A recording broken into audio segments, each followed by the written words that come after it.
Hello, fellow Star Wars fans. My name is Star Raptor. I'm so happy you could join me for another Star Wars book review. This time we're diving back into the timeline, into the High Republic for Star Wars Temptation of the Force, written by Tessa Gratton. This is the latest adult novel published by Random House Worlds. This is set in Phase 3 of the High Republic, and technically Wave 2 of Phase 3. This takes place about 200 years before The Phantom Menace and about 100 years before The Acolyte, if you're keeping track of the timeline. So getting into it, where we are with the conflict is between the Republic and the Nihil. Of course, we have the latest threat in the galaxy, and that is something called the Blight. The Blight is on planets both inside the Nihil occlusion zone and inside Republic space. And this is a disease that is taking over planets and basically turning everything it touches into kind of a calcified, similar to what Nameless does to the Jedi and Force sensitives, kind of dust and whatnot. So we have characters that are trying their best to figure out what's going on while other characters are trying to weaponize it. We have the Storm Shield, which is still up, and that is keeping so many Republic members hostage, and it's up to the Republic, Lena So, Elzar Mann, Avar Kriss, the Republic Defense Force or Fleet, to try to figure out how to crack that shield. So there's a lot going on in this novel. We get to hear back from characters such as Vernestra Rowe, Avar Kriss, Elzar Mann, Buryaga, Bel Zettifar, and some others.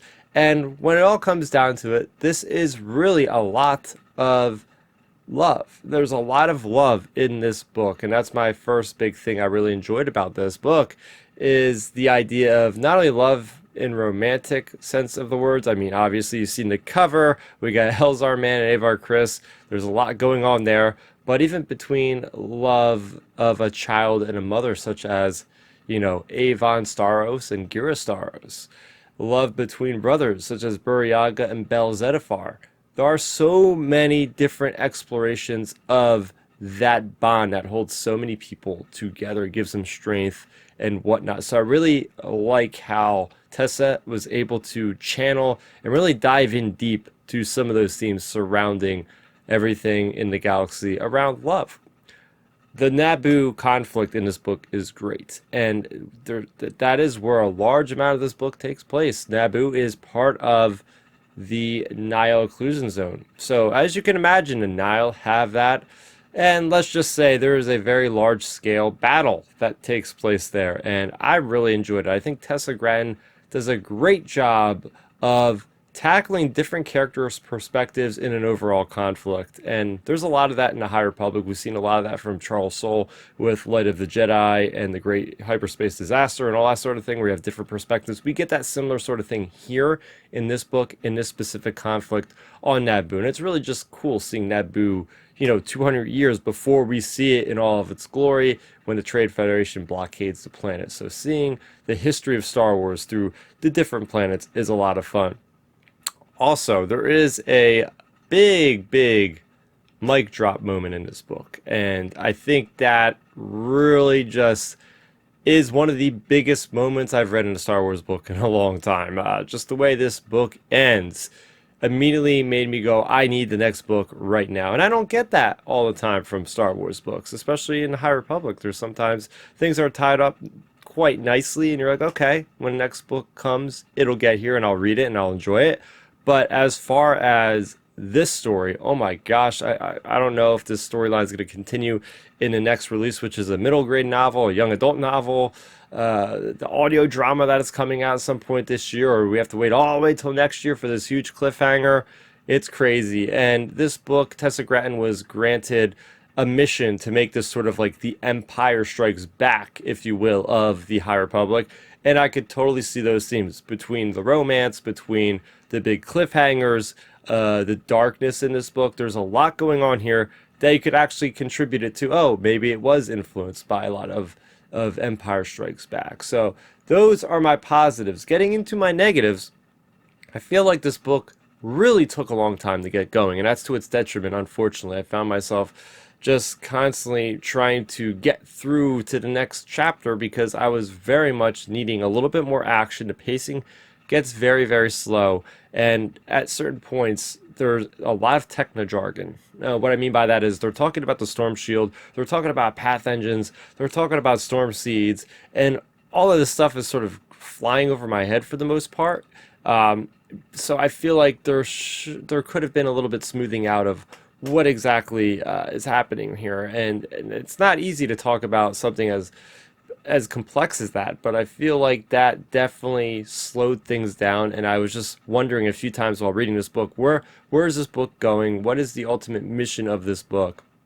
And another thing I didn't like is just it feels like it does lack a little bit of heart for something that has a lot of love. In this book, I just didn't feel it as far as attachment, humor. There's no levity, and there's a lot of just dourness in this book. And the High Republic, yes, it is set during this time where the Nihil are invading, but this still is the golden age of the Jedi, and I would expect a little bit more brevity, a little bit more stuff that's going to make me feel good. And I don't know if I felt too good reading this book overall. And finally, after reading several books with Markion Rowe, I just come to the realization that this guy still is just a pretty one-dimensional villain. We have not seen a lot of depth. We have not seen a lot of development. We have seen him, really posturing and being dangerous and being a threat to the galaxy and being very intellectual. But I still wish there could be a little bit more to crack the surface of what he actually is. I mean, there is still time for that. We have several books left until this whole initiative is over with the High Republic, but by now, this far in, I really was hoping a little bit more for this guy. So with all that being said, I'm going to give Temptation of the Force a score of a 7 out of 10. This is a good book, don't get me wrong, but there are a lot of things here that really could have been better. And the main thing here is I'm still fully on board. I enjoyed this. I was entertained by this. But there were moments where I was a little bit like, okay, this is a bit slow. So there you go. What are your thoughts on the High Republic so far? And have you read Temptation of the Force? Do you plan on buying the book and reading it? Let me know in the comment section down below for more on the High Republic, including my thoughts on the Acolyte. I have that all here on the channel already, so make sure you go ahead and check out that content. That's going to do it for me, Star Raptor. Thank you so much for watching, and may the Force be with you always for light and life. Thanks for checking out the video. Please hit that thumbs up symbol. It helps me know that I'm making content that you guys enjoy. And if you enjoyed this video, I also include 2 videos down below you guys should check out. And please consider subscribing to this channel. It helps support me, and it notifies you guys of when I get new videos up on the channel. You can also contact me on Twitter, Facebook, and Instagram at Star Raptor.